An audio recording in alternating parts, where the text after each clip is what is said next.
Hello all.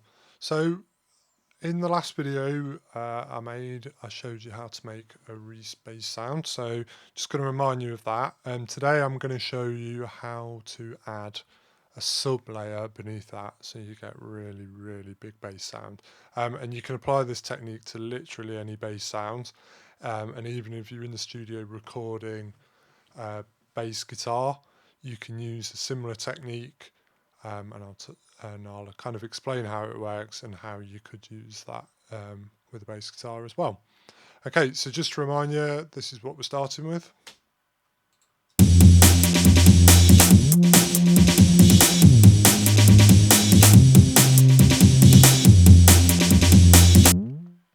Okay, just going to mute the break, and then what I'm going to do is I'm going to duplicate the track.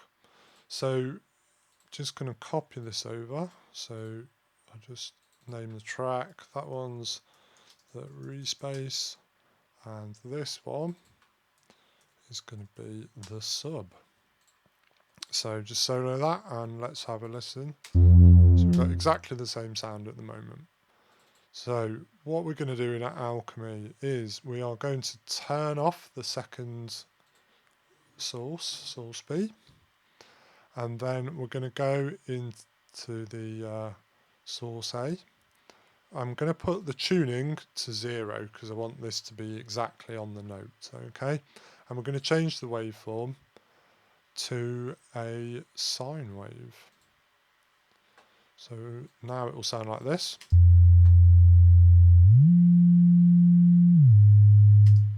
Okay, so just going to open up the scope.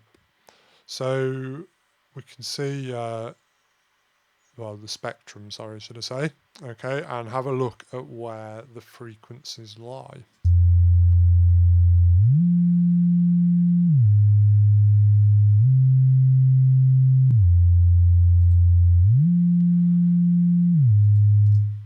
Okay, so I've just frozen it. So our lowest note, which is an F, okay, is sitting here. Whereas for a sub, would probably be a lot better being an octave lower. Okay, so this is, we're talking about frequencies that you're going to feel if you listen to them on an appropriate sound system as much as you're going to hear them, okay?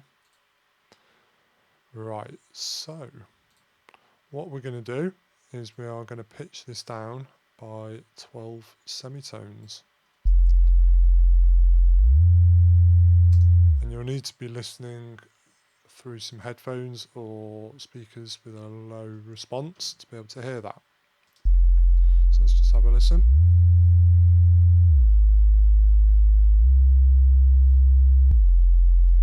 So you can hear there was a little bit of a click there. So this is quite common with bass sounds. And what we're going to do is I'm going to add a channel EQ. And I'm going to use the low pass filter to remove anything above the frequencies we need. So I'm just going to play it and apply the low pass filter. I'm going to be careful not to cut out any of the frequencies that are important to the sound, but sometimes we just get these little overtones that are created.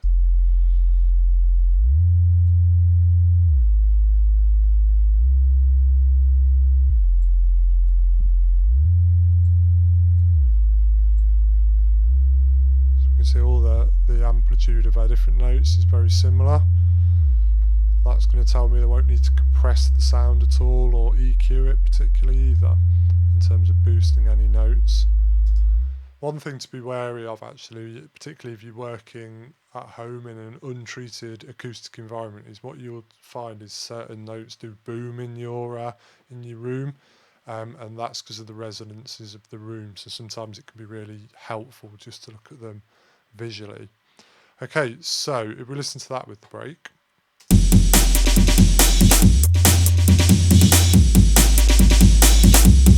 Just going to turn it up quite a bit.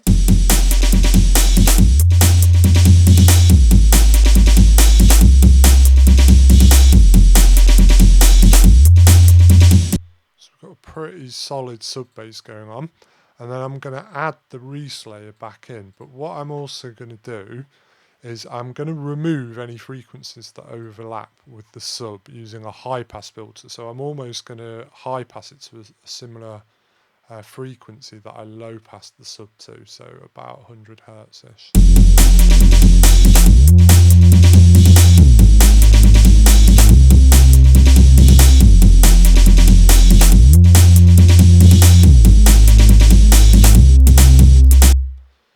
And in terms of high passing sounds, always worth not going too high. If you go much above 100 hertz, what you'll find is it will start to interfere with the phase of the sound.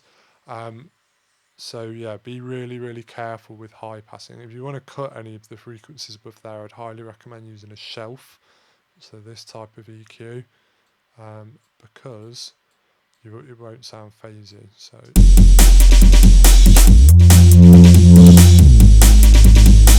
the shelf is a lot more effective at those particular frequency ranges. But yeah, you layer the two together, you've got absolute control over each layer.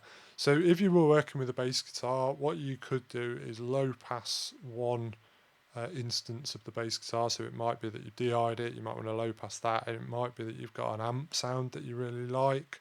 So and you've recorded that with a mic and it's going to come out okay, and you could high pass that. You could, or if you don't have that, you're just working off one DI, which can often be the case.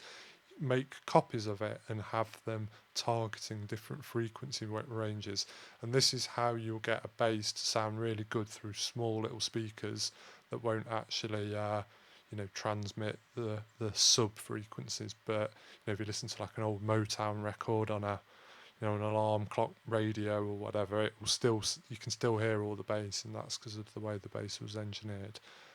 So yeah, well worth giving it a try, and hopefully you can get something going on.